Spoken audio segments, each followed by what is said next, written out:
In this video, I'll show you how to organize meetings in Monday.com. Start from your workspace dashboard.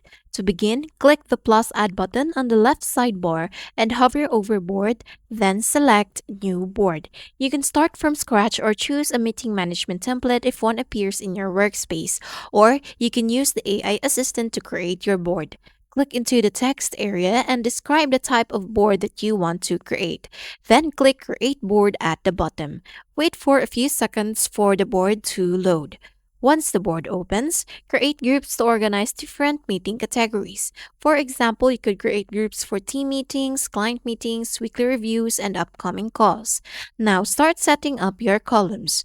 Most meeting boards include columns like meeting name, date, time, participants, status, notes, and action items. Each row should represent a separate meeting or session. Use the status column to track whether the meeting is scheduled, completed, rescheduled, or canceled. You can also use Calendar View to visualize meetings across days or weeks. To add it, click Add View near the top of the board and select Calendar.